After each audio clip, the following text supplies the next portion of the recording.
Hello, Michael here with another Houdini tutorial, and today we're going to be having a look at how to create this skull, which I got from San Miguel in Mexico when I was there with my wife Érika, who you've seen on the channel before.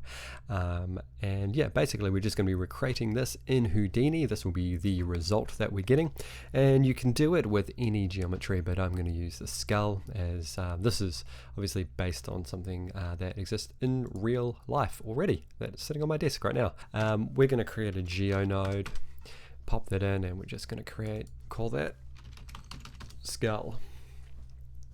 We'll dive in there by hitting enter, and I'm going to read a file node. Obviously if you're just using geometry, you could just create a box if you wanted to try it on a box, and we're going to open my geometry. Okay, so our skull is in the scene. We're going to just do a transform node on that to get it to the correct orientation,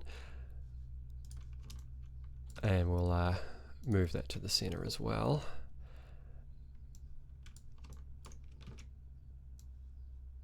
So I'm just going to rotate it. When I practiced this one, I sort of had it looking down a bit, so you get a little bit more of that silhouette. If you're two-face on, it doesn't quite look as cool and threatening, and you don't get as much of this back side of the skull as well. Sort of looking for, just in a design sense or a compositional sense, we're looking for about a third of the overall geometry to be taken up by the eyes and the nose and the top sort of teeth area, and then the other 2/3 to be taken up by the skull sort of sphere of the head. And then that way we get a sort of a more interesting balance rather than just sort of a 50-50 split, which isn't very interesting to look at. And I'm going to move that up so the bottom is on the bottom of the skull aligns with the grid. So I'm just going to set my view to the side viewport, and I'm going to move that up to be there. And then we'll just move back to the perspective like so. And the reason I'm doing that is because I'm going to put a floor in eventually, but for now we'll just set up the skull. So now we need to scatter some points on it, and the scatter is going to be where all our little beads end up. Once we do that, we're going to create a copy to points, and what that means is everything from a primitive is going to be copied onto those points. So we need a primitive to be copied onto those points. We're going to use a torus for that, and these are going to be our beads. Now the torus doesn't need to be super high poly. It's up to you how high you want. So I just used a 6 rows and 12 columns to give me this, and that gives me a nice little middle edge loop. So what I'm going to do is select that edge loop by clicking one of the edges there, and then holding A and middle mouse clicking on the one next to it. So that'll give me the edge loop selection, and then we can just do an edge collapse like so. And the reason I'm closing the center of it is because I don't want light to be going through it. When I was doing some test renders, I found that I was getting a little bit too noisy with the light filtering through there. Too many tiny white points for the renderer to clean up. So I'm going to close those. In the actual skull that I have, the beads are squished into like a wax or some sort of material like that, so you're actually getting no light filtering through anyway, so this is sort of like a good go-between. You could copy out the skull geometry and merge it again underneath, but I didn't really like the way that looked either, so I sort of just preferred the beads by themselves without any geometry underneath. So with that, we're going to copy the geometry onto the left input of the copy 2 points, and then the scatter into the right input. And then if we look at that, we have this sort of thing happening, which isn't quite what we want. So we need to get some normals happening here. So we'll just create a normal node, put that after the file, and go back to here. And now we've got normals, but our toruses are facing the wrong way. So we'll just rotate those by 90 degrees. On the x-axis, that looks good. They're much too big though, so we're going to change the scale of our torus to 0.16 was about right, and that looks okay. So now we just need to increase the scatter to 10,000, and we'll relax the iterations until they sort of come together a bit better. like so. Now you'll see that we're getting pretty good coverage, and the gaps aren't too big between them. We could even maybe scale that up just a touch if we wanted to, so there's a few less gaps. Maybe 1.7, see how it looks. Yeah, 1.7 looks good. Now one thing that you will notice is that we get some gaps on the geometry, and that is because if we just go back to our original one, I've got some fairly sharp edges here on the geometry, and ooh, I don't know what happened there. I'm gonna have to fix that before I distribute this.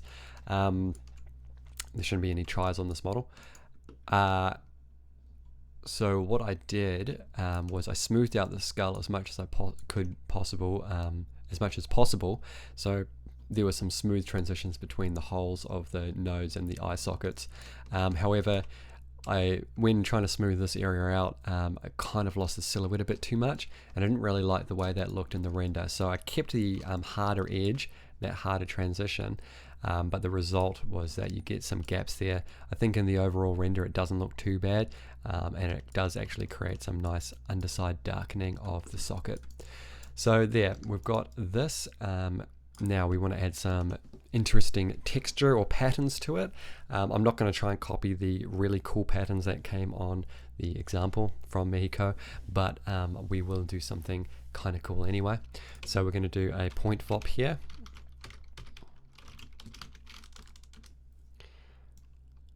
And we're just going to place it in between our scatter and our copy to points, and then we can double click on that and dive into it. And what we want to do is color our points. So we're going to do, you could do a pattern. So what we'll do is we'll have a look at our patterns here. Now if you follow me on Instagram, you can check that out at Small Robot Studio. You would have seen that I've got the green matrixy colored one, which was quite cool.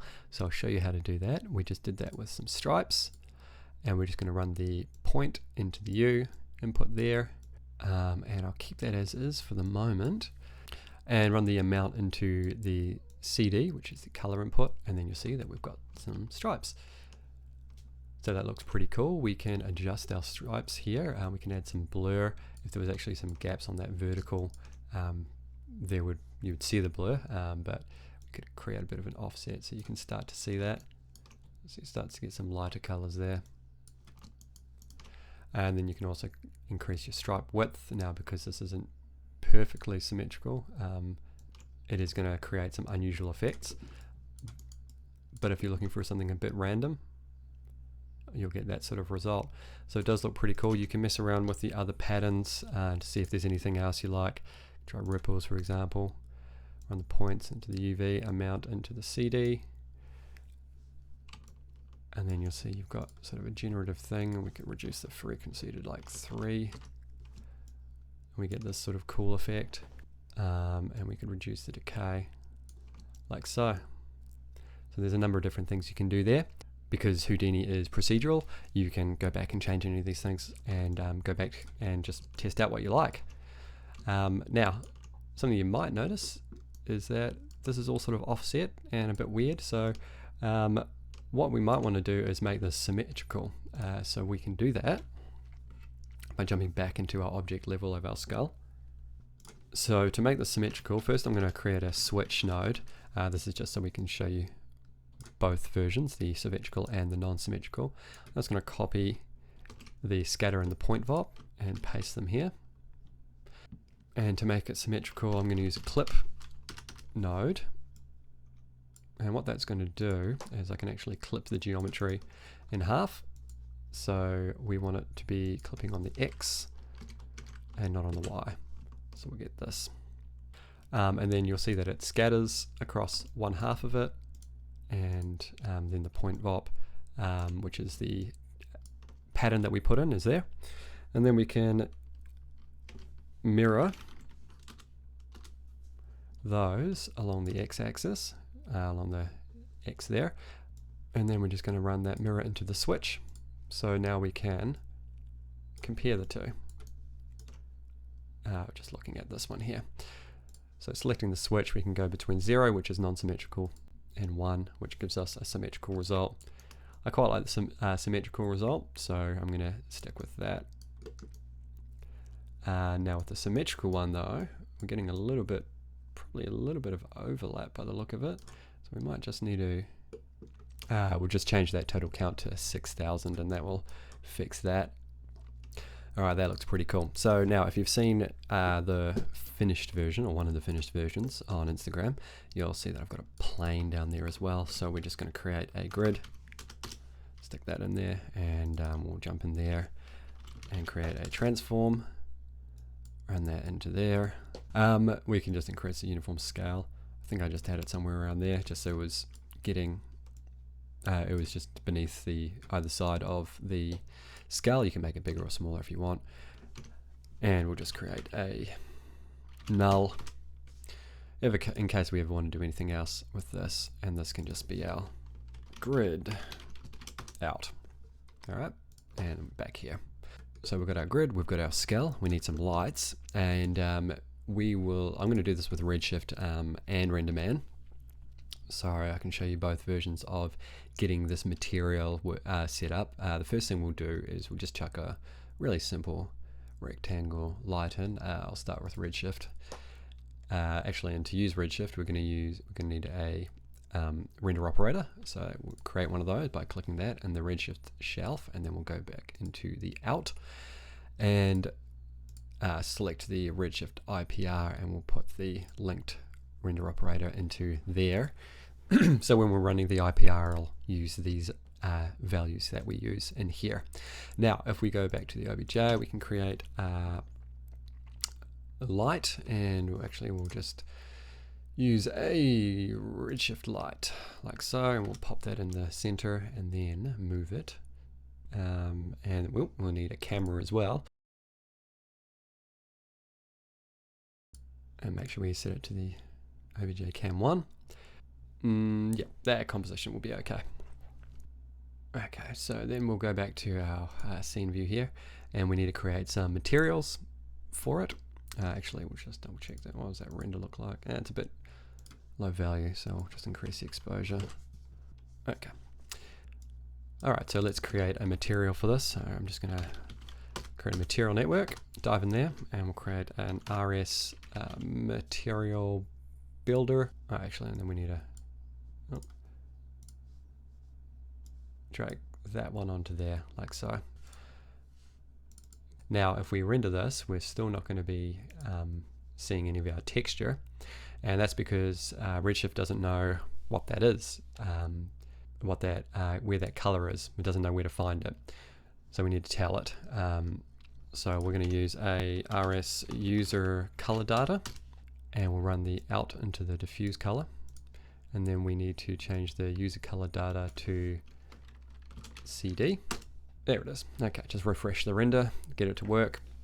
So now you can see that we've got our color from our pattern working, and that's just pulling the point color into the render and applying it to the material. Now if we wanted to color that texture, we can go back and do that. Okay, so a quick way of adding color to our stripes is just to add a constant. This isn't the only way, but this is just an example. And we'll just do color, and we'll make it green. Obviously you can use the color picker if you want, or just put 1 in the green, that's RGB. And then we'll just use a multiply, and multiply the green by the ripples, and then the product can go into the CD.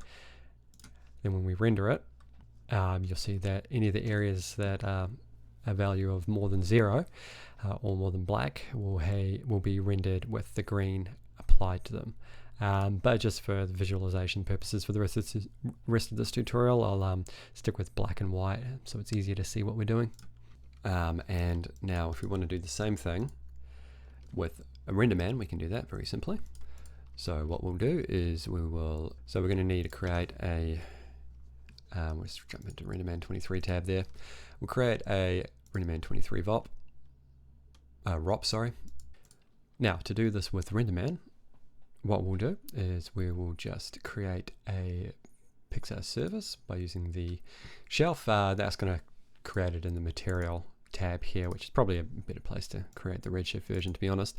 But this will work, so we can just click and drag that onto there. And then with our Pixar surface, we'll just create a Pixar prim variable. And then we're going to run the result RGB into the diffuse color. And same thing with Redshift, variable name is capital C, lowercase d, change the variable type to a color. Then if we render that, you'll see that it is pulling the material color. And then obviously you can just go in and change any of your attributes as you normally would, make it specular, etc. And there's a bunch of different varieties that you could create using this method and different patterns, as well as applying some additional color. If you wish, you could do that in the point VOP. I'm not going to go into that here because this tutorial is getting a little bit long as it is. Patrons will obviously, as I said, get the HIP file for this and the OBJ, and I will probably create another quick tutorial for them showing some other methods that I use to color and develop the visuals for this one. So if you want to see that, make sure you head over to Patreon and support us at the small robot $5 tier. Per month you get access to all of the assets where possible for tutorials like this one, and you will get all the previous ones if you sign up now. That's it for this tutorial. If you found it useful, make sure you leave a like so other people can find it, and if you haven't already, make sure you subscribe, as we're bringing out CG and illustration tutorials every week just like this one. Become a patron and access tutorial assets, bonus content, a private Discord and more by clicking the link below.